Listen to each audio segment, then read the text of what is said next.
Mateo capítulo 21, versículo 33 al versículo 46. Quiero hablar en esta tarde acerca de la parábola de los labradores y la viña. Y vamos a leer esta parábola del versículo 33 al 46 de manera alternada. Dice la palabra de Dios: oíd otra parábola. Hubo un hombre, padre de familia, el cual plantó una viña, la cercó de vallado, cavó en ella un lagar, edificó una torre y la arrendó a unos labradores y se fue lejos. Y cuando se acercó el tiempo de los frutos, envió sus siervos a los labradores para que recibiesen sus frutos. Mas los labradores, tomando a los siervos, a uno golpearon, a otro mataron y a otro apedrearon. Envió de nuevo otros siervos, más que los primeros, e hicieron con ellos de la misma manera. Finalmente les envió su hijo, diciendo: tendrán respeto a mi hijo. Mas los labradores, cuando vieron al hijo, dijeron entre sí: este es el heredero, venid, matémosle y apoderémonos de su heredad. Y tomándole, le echaron fuera de la viña y le mataron. Cuando venga pues el señor de la viña, ¿qué hará a aquellos labradores? Le dijeron: a los malos. Ellos no respondieron diciendo: bueno, a esos labradores, sino dijeron: bueno, a los malos labradores destruirá sin misericordia y arrendará su viña a otros labradores que le paguen el fruto a su tiempo. Jesús les dijo: ¿nunca leísteis en las Escrituras: la piedra que desecharon los edificadores ha venido a ser cabeza del ángulo? El Señor ha hecho esto y es cosa maravillosa a nuestros ojos. Por tanto os digo que el reino de Dios será quitado de vosotros y será dado a gente que produzca los frutos de él. Y el que cayere sobre esta piedra será quebrantado, y sobre quien ella cayere le desmenuzará. Y oyendo sus parábolas, los principales sacerdotes y los fariseos entendieron que hablaba de ellos. Todos. Pero al buscar cómo echarle mano, temían al pueblo, porque éste le tenía por profeta. Pueden tomar asiento. Y comenzando aquí en el versículo 33, dice la palabra de Dios: oíd otra parábola. Hubo, y esta es la parábola número 12 que encontramos aquí en Mateo. Y les dice: oíd esta parábola. Hubo un hombre, padre de familia, el cual plantó una viña. Y aquí hay varios verbos. El primer verbo dice acá: plantó. Y luego dice: la cercó de vallado. Número 3, cavó en ella un lagar. Número 4, edificó una torre. Y luego la arrendó a unos labradores. Una viña es algo muy interesante, porque una viña tiene que ser plantada, la vid, para encontrar en dónde vamos nosotros a plantar esas plantas hermosas, la vid. Para encontrar el lugar de la viña, que es toda la extensión donde crecen las vides, tiene que ser un lugar correcto. No podemos nosotros simplemente ir a la costa y plantar una viña, sembrar. Tiene que ser un lugar correcto. Otra cosa, la temperatura. La temperatura en donde se planta una viña, donde se siembra, tiene que también ser la correcta. Y dependiendo del tipo de planta, es el tipo de insolación que debe de recibir ese viñedo. De tal manera que tiene que ser un lugar correcto, en cuanto a geográficamente hablando, pero también, por ejemplo, si va a ser en California, tiene que ser también la temperatura correcta para poder plantarla, y la tierra además tiene que ser la adecuada. Una viña tiene que entonces ser plantada. Regresando aquí al versículo 33, dice: hubo un hombre padre de familia, el cual plantó una viña.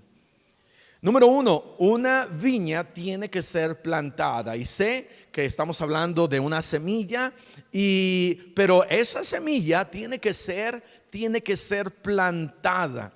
Cuando la semilla de la palabra de Dios es puesta en nuestros corazones, es cuando esa vid comienza a crecer. 1 Corintios capítulo 3, vean lo que dice 1 Corintios capítulo 3 en el versículo 6.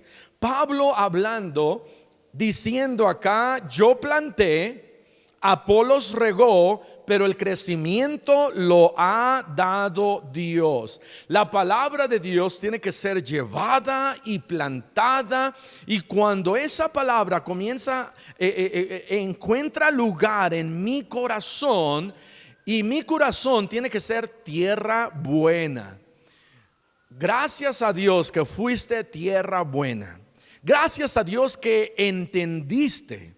Porque una tierra buena es la que recibe su palabra y entiende, y como que le cae el 20 y dice: yo sé que esto es palabra de Dios, que hay un creador y que Jesús murió en la cruz del Calvario, y yo tengo que recibirle a Él, pedirle perdón, arrepentirme de mis pecados, voltear hacia Él, caminar y seguirle a Él. De tal manera que nosotros también somos los que plantamos. Versículo 7: así que ni el que planta es algo.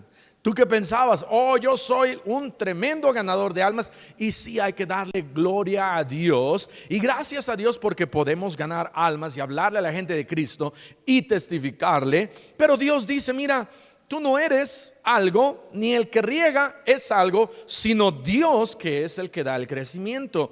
Versículo 8: y el que planta y el que riega son una misma cosa, aunque cada uno recibirá su recompensa por su labor. Y gracias a Dios que tenemos una recompensa. Tenemos recompensa por ir y obedecer y llevar la palabra. Y tenemos recompensa, ¿por qué? Porque vamos a ir al cielo y vamos a ver más ir con nosotros al cielo. Hay algo más hermoso que ir al cielo solos, y es ir con alguien acompañándonos al cielo. Nada más que no te lo lleves al mismo tiempo, amén. Llévatelo cuando a cada uno de nosotros nos toque nuestro tiempo. Hay 4 lugares, de acuerdo a Mateo 13, en donde la palabra de Dios puede ser sembrada. El primero es en el camino, y no vamos a entrar en detalle, pero cuando la palabra de Dios es sembrada en el camino, aquel lugar en donde todo mundo pasa, y es un lugar en donde cae la semilla, y porque es un lugar duro, porque todo mundo pasa, no puede crecer esa semilla. Eso nos habla acerca de falsas religiones, en donde es llevada la palabra y muchos inmediatamente, por tantos que pasan, ya ni saben a quién creer. También la palabra de Dios puede ser sembrada en pedregales, y dice la Biblia que entra entre las piedras, pero porque no tiene profundidad también se acaba. Y eso nos habla acerca de persecución y pruebas, en donde la palabra de Dios llega a un corazón, pero de repente viene una prueba y esa persona se olvida de Dios, se olvida de su palabra y no quiere creer. También la palabra de Dios puede ser plantada en espinos, pero el placer de este mundo, el materialismo, esa persona que escucha dice: bueno, sí, como que está interesante, pero de repente ve por acá el glamour de este mundo, ve por acá el pecado, el materialismo, el placer, y no quiere creer. Pero también la palabra de Dios puede ser plantada en buena tierra. Y es ahí cuando es plantada en cada uno de nosotros. Entonces, número uno, una viña tiene primero que ser plantada. Este hombre, dice, padre de familia, plantó. Número dos, cercó. ¿Qué significa esto? Una cerca es algo que se pone alrededor para definir hasta dónde llega mi viña, pero también se usa para poder ser un lugar de protección en donde los animales de rapiña no van a entrar. Número dos, una viña tiene que ser protegida. Por eso ese padre de familia primero plantó y luego puso un cerco alrededor. ¿Para qué? Para que no vinieran los animales y destruyeran esa viña. La palabra de Dios es nuestro cerco. La palabra de Dios es lo que nos ayuda. La palabra de Dios es lo que me da ciertos límites. Y el diablo anda como león rugiente buscando a quien devorar, pero gracias a Dios de que Dios ha puesto su palabra alrededor de nosotros para protegernos. Proverbios 22, versículo 28 nos habla acerca de que hay linderos, hay una protección y un lindero alrededor. No traspases los linderos antiguos que pusieron tus padres. Y la palabra de Dios nos ayuda a entender cuáles son mis linderos, hasta dónde yo puedo llegar, hasta dónde yo puedo ir. Y la palabra de Dios está ahí para protegerme, para ayudarme, para enseñarme, para bendecirme. Su palabra, dice allá Hebreos 4:12, entra hasta lo más profundo del alma para ayudarme, para ser un mejor cristiano, para hacerme ver cómo yo debo de ser un mejor papá, para hacerla ver, hermana, cómo usted puede ser una mejor mamá. Joven, para ayudarte a ti, cómo ser un buen hijo, ser obediente a él. Cuando llegas ahí al versículo en donde dice qué comunión tiene, no os unáis en yugo desigual con los incrédulos, qué comunión tiene la luz con las tinieblas, nada. Y Dios está diciendo, mira, sigue mi palabra y yo te voy a proteger, yo te voy a cuidar. Número dos, entonces una viña debe de ser protegida. Regresando acá a Mateo 21:33, no se pierda. Primero plantó y luego cercó y luego cavó. Número tres, una viña tiene que producir. ¿Y qué produce una viña? Una viña produce uvas y esas uvas son llevadas a un lagar. ¿Qué es un lagar? Porque dice acá, cavó un lagar. Un lagar es algo muy interesante. Un lagar es algo como dos albercas. La primera alberca está a ras de tierra, por decirlo así. La segunda alberca tiene que ser otro hoyo para que hay dos, por lo menos dos maneras en donde como uno puede sacar el jugo de uva de estas uvas. Una, en esta alberca hay quienes van a bailar, ¿verdad? Al ritmo de los bukis. No había bukis, pero ellos van a pisar las uvas, y entonces de aquí va a haber como un canalito y ese jugo es recibido en esta otra alberca. Otra manera en donde como se sacaba el jugo de uva era un lagar ya más sofisticado. Un lagar cuadrado en esta parte, aproximadamente quizá quizás de unos 2 metros por 2 metros, y arriba se echaban las uvas y arriba se ponía una madera de 2 metros por 2 metros conectado a una viga de madera bien grande y fuerte, y de acá de este lado se le daba vuelta para que esta viga presionara e hiciera, ¿cómo se le llama?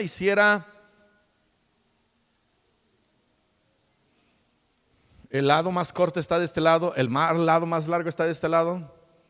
Presión, cuña, algo. Hiciera más presión aquí de este lado, y esa madera entonces comenzaba a bajar poco a poco. Hiciera presión hacia abajo, y entonces otra vez salía el jugo y caía en esta otra alberca, igual aproximadamente de 2 por 2 o un poquito más pequeña, porque ya era el jugo. Entonces el dueño de esta viña, dice la Biblia, que cavó. Por eso dice la Biblia, cavó. ¿Para qué? Porque una viña es para que produzca. Y nosotros, cuando estamos bajo presión, es cuando producimos más. Nosotros, cuando estamos bajo presión y viene aquí las patas, ¿verdad? O el pedazo, el cuadro de madera haciendo presión sobre nosotros, vamos a producir para lo cual fuimos hechos. Ese jugo de uva. Entonces, ¿para qué es esa vid? Bueno, no nada más para ser plantada, no nada más para que crezca y se vea bonita, no nada más para ser traída al lagar, sino ahora es exprimida, y entonces de esa manera produce lo que se suponía que tenía que producir. ¿Cuántos en estas semanas están sintiendo un poquito de presión? Amén. ¿Cuántos están sintiendo ese lagar? Y cada una de esas piezas tiene su nombre, pero ¿cuántos están sintiendo esa madera, esa presión que ahora está cayendo sobre nosotros? Y viene y decimos: Señor, ya no aguanto, ya no puedo más. Y Dios dice: es que para eso yo te creé, es para eso lo que yo te hice, para eso es lo que yo te he formado, para que cuando tengas presión tú seas mucho mejor. Cada uno de nosotros somos mucho mejores cuando estamos en el lagar, cuando viene la presión. Cuando viene la presión, eso demuestra de qué estamos hechos cada uno de nosotros. Cuando viene la presión, eso demuestra qué tipo de cristiano yo soy. Cuando viene la presión, eso va a producir en mí fruto. Dice la palabra de Dios que va para que tenga la paciencia su obra perfecta. Y tenemos nosotros que gloriarnos, dice la Biblia, en las tribulaciones. ¿Tú piensas que Dios no sabía que esto iba a suceder, que esto iba a pasar? Él ya lo sabía, pero Él espera que nosotros como cristianos estemos ahí pacientes en el lagar y que produzcamos lo que se supone que debemos de producir. Fueron los árboles de allá en Jueces, dice la Biblia, fueron los árboles a buscar a ver quién hacían rey, y fueron con la vid y le dijeron: hey, queremos que tú seas nuestro rey. Y la vid dijo: no, yo quiero seguir dando mi jugo de uva, el vino, para poder dar alegría al rey, porque para eso yo fui creado. De tal manera que nosotros fuimos creados para un propósito, para dar gozo a nuestro rey. Esa es la creación nuestra, dar gozo a nuestro rey. De tal manera que una viña tiene que producir. Una viña tiene que producir. Efesios 2:10 dice: porque somos hechura suya, creados en Cristo Jesús para buenas obras, las cuales Dios preparó de antemano para que anduviésemos en ellas. El fruto y lo que yo produzco debe de ser buenas obras, debe de ser algo glorioso, debe de ser algo para lo que Dios me ha creado. Una uva no va a decir, no, yo no quiero entrar ahí, a esa alberca se ve muy fea. No, una uva debe de decir, bueno, es mi tiempo, para eso fui creado, para que venga esa presión y para que Dios me haga algo de mí mucho mejor. Número 4, regresando a Mateo capítulo 21, versículo 33, este padre de familia plantó, cercó, cavó y luego dice edificó una torre. Una viña, número 4, o su fruto tiene que permanecer. Esa torre era un lugar para que fueran llevados el jugo. Ahora que había sido extraído, se ponían en esos, ¿cómo se le llama? Ya se me olvidó barriles, y llevados en esos barriles a esa torre, a un lugar especial, a un lugar donde ese resultado del jugo de uva iba a ser puesto y permanecer. Pero también el significado de esta torre es un lugar especial en donde se supone que los labradores iban también a vivir. Pero va a ser el lugar de almacenamiento de las uvas y su fruto. De tal manera que nosotros tenemos un lugar de almacenamiento y se llama la iglesia. El dueño de la viña plantó, cercó, cavó el lagar y preparó un lugar para que ahí fueran puestas, después de ser después de la vendimia, después de cortar esos racimos o parras o uvas, ser llevados a esa torre y también para almacenarlas, para que fueran preservadas en un lugar en donde no era muy caliente, en un lugar donde no era muy frío. Era un lugar perfecto, la temperatura perfecta, las condiciones perfectas, la humedad perfecta. Y Dios nos ha dado a cada uno de nosotros un lugar que se llama la iglesia. Y es la iglesia en donde Dios me cobija, es la iglesia en donde Dios me enseña, es la iglesia donde Dios me guarda. Vean lo que dice la palabra de Dios. Déjenme buscar acá. Primera de Timoteo 3, versículo 14. Primera de Timoteo 3, 14. Una viña y su fruto tienen que permanecer y son puestas en esa torre, en ese lugar de almacenamiento.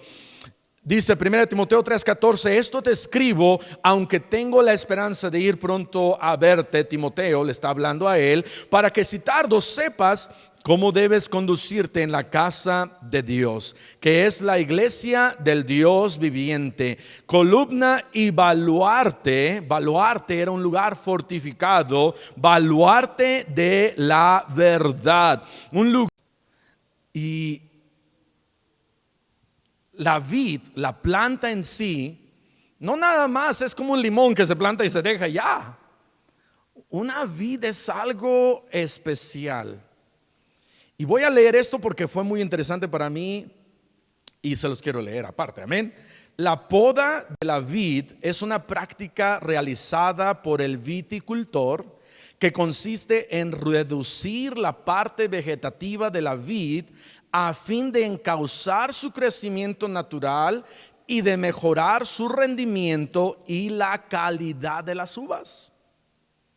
De tal manera que el viticultor viene y es el que se encarga de podar y quitar lo que no sirve. Y no solamente quitar lo que no sirve, hay cosas que sí sirven, pero aún las tiene que quitar.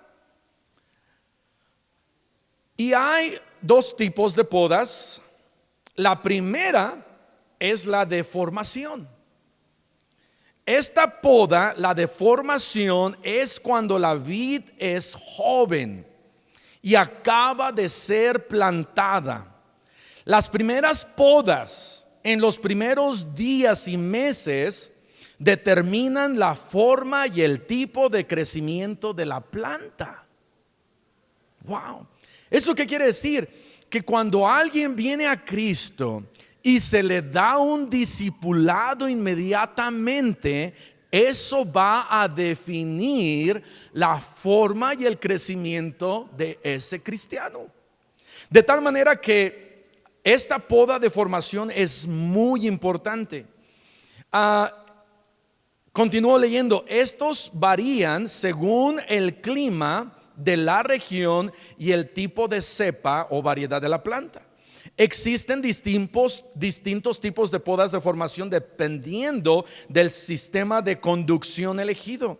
Este tipo de poda se suele realizar durante los primeros meses y aún años de esa planta, y siempre en invierno y en primavera. No pueden ser en otoño o en verano, sino en invierno y en primavera. Esa es la poda de formación. Cuando la planta apenas va creciendo y se va formando esa planta, el labrador, el viticultor, es el que se asegura que todo va bien. Pero luego tenemos las podas de fructificación. Es el segundo tipo de poda. Cuando la vid ha adquirido su forma definitiva, las podas de fructificación sirven para mantener la forma de la vid y controlar su crecimiento. La selección y reducción de los sarmientos, de los bracitos que van por aquí y por allá, y de las yemas que brotan cada año, permitirá que los racimos de uvas se beneficien de una mayor insolación de parte del sol y de una mejor ventilación. De tal manera que si la planta está toda ahí, toda torcida y no crece bien, la insolación, lo que el sol le puede dar, se va a disminuir. Viene el labrador o el viticultor y se asegura que la planta es extendida para que reciba lo que más puede de parte del sol. ¡Qué increíble! Y luego así aumentar su rendimiento, su calidad, su resistencia a las plagas, y aún, y ahorita lo voy a leer más abajo, y aún tener frutos o uvas mucho más grandes. El labrador, dependiendo del tipo de poda, puede hacer que las uvas puedan ser mucho más grandes y mucho más jugosas. Yo creo que deberíamos de decirle al Señor: oh Señor, ayúdame a ser podado bien, amén. Pero cuando viene y este es el pastor, el labrador es el pastor que tiene que venir y a veces tiene que cortar ahí unos bracitos, ¿verdad? Unos sarmientos, unas ramitas, unas yemas que aunque están buenas, tienen que ser quitadas para que la planta sea mucho mejor. En estos tipos de podas de fructificación, por lo menos hay 7 técnicas. Hay poda de invierno, poda en verde, está la prepoda, la poda en vaso, la poda Guyot, la poda Royat, la poda Silvos o Pérgola y la poda Muñoz, que es la que más me gusta, amén. Pero, por ejemplo, la poda en verde, no les voy a leer todas estas podas, pero les voy a leer las más interesantes. La poda en verde se realiza solo si han crecido demasiado los brotes o algunos sarmientos, que de repente anda por allá medio loco. Viene el viticultor y lo corta. Esa es la poda en verde. Poda en vaso es el tipo de poda más extendido. o sea que hace que la planta se extienda un poquito más, y el que más se ha utilizado tradicionalmente en España.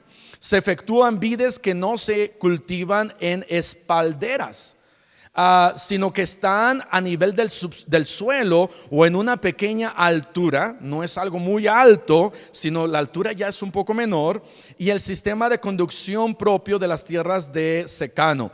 Es uno de los sistemas de poda más antiguos, ofrece una buena exposición a la radiación solar, permitiendo un alto rendimiento y una buena maduración de las uvas. Requiere poco mantenimiento y poca inversión al no necesitar estructuras altas de apoyo. Se han visto que muchos viñedos tienen sus palitos y estructuras, y este tipo no lo necesita tanto.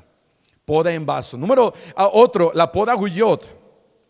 Este sistema busca mejorar el rendimiento de las viñas que producen pocos racimos por yema, o sea, por brote, le llaman botones, creo que también.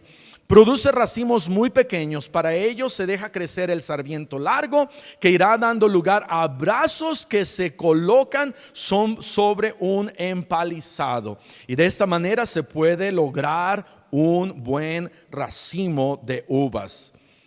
Poda Royat y luego poda Silvos. Hay otros tipos de técnicas. Por ejemplo, hay en algunos lugares en donde vienen las aves, y lo que hace el viticultor, dentro de la vid, donde está la planta, deja un racimo afuera, pero todos los demás adentro, para que cuando vienen los aves en especial, piensen que es el único racimo que hay, y no se coma a los demás. Hay tantas cosas que uno puede aprender de una vid. Hay que acordarnos de que nosotros sí somos los pámpanos, Él es la vid, y apartados de Él nada podemos hacer. Pero aquí está hablando acerca del pueblo de Israel, y está diciendo el Señor Jesucristo, y la explicación es esta. Vamos a llegar a la explicación, y la explicación no es complicada, porque el mismo Señor Jesucristo la da. Mateo capítulo 21 dice que el padre de familia envía a sus siervos, y los labradores, dice ahí, mas los labradores, versículo 35, tomando a los siervos, a unos golpearon, a otros mataron y a otros apedrearon. El padre de familia es el Padre Celestial, es Dios. Los labradores eran los sacerdotes, y no solamente los sacerdotes, estos de los que nos está hablando acá, pero también los sacerdotes, dice acá, y ¿cómo dice? Y fariseos. Los sacerdotes y los fariseos. Los siervos que envía el padre, el amo, el jefe, estos siervos eran los profetas que Dios una y otra vez envió al pueblo de Israel para predicarles. Dice allá en Hechos, y apedreaban a Esteban mientras él invocaba al Señor. ¿Cuántos profetas no fueron heridos? ¿Cuántos profetas no fueron golpeados? ¿Cuántos profetas no fueron muertos y apedreados por el pueblo de Israel? Y dice la Biblia, envió, versículo 36, de nuevo otros siervos más que los primeros.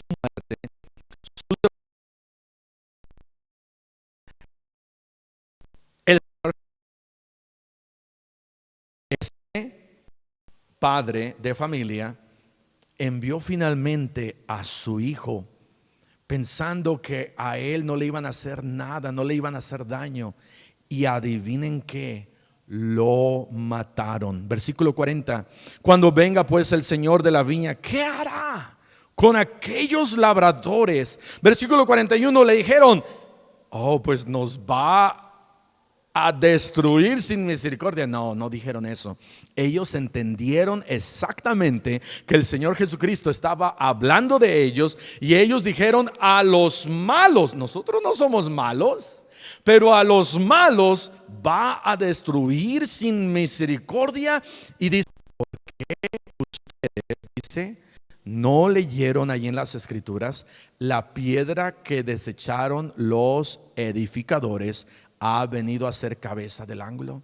Ustedes no solamente están matando al hijo del dueño de la viña, pero ustedes están haciendo a un lado la cabeza del ángulo, el fundamento de este edificio, y ustedes están haciendo lo mismo. Versículo 45. Oyendo sus parábolas, los principales sacerdotes y los fariseos entendieron que Cristo estaba hablando de ellos. Ellos tenían una tarea muy especial. Era una tarea, ¿cómo le pudiéramos llamar? Era una tarea hermosa, especial, gloriosa. El trabajo que tenían los sumos sacerdotes y los fariseos. Pero en vez de tratar esta viña y tratar a los siervos y al hijo del padre de familia bien, ellos se aprovecharon de su posición. Y se aprovecharon tanto de su posición que dijeron: nosotros queremos esa viña, y nosotros vamos a hacer lo que se nos antoje con esa viña. ¿Sabes? El trabajo de un pastor es algo precioso, es algo increíble, es algo de mucha responsabilidad. Pero estos sacerdotes dijeron: no nos importa lo que diga el jefe, no nos importa lo que quiera la viña, nos importa lo que queremos hacer nosotros. Y por eso es que hay tantas religiones en este mundo.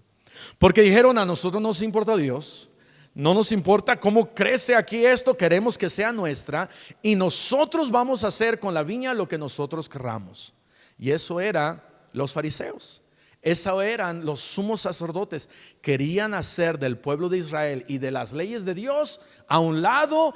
Era un privilegio, pero ellos no consideraron eso. Lo pusieron a un lado, mataron al Hijo de Dios, y ellos querían hacer para sus propios fines, tomar posesión de la viña y ser ellos los que ahora la iban a dirigir. Por eso hay tantas religiones en este mundo. Por eso mataron al Hijo de Dios. Por eso encontramos que muchos ya no están predicando la palabra. Ya muchos ya no están siguiendo lo que dice acá. Nos sorprendemos cuando encontramos y vemos que, por ejemplo, allá en Corea del Sur hay alguien que la tienen por diosa, y un grupo de personas, seguidores de ella, y no es un grupito, son millones, siguiendo un culto, una secta así. De tal manera que, ¿qué debemos de hacer? Debemos de reconocer quién es este padre de familia, es nuestro Dios. Debemos de reconocer quién es el Hijo, es nuestro Salvador.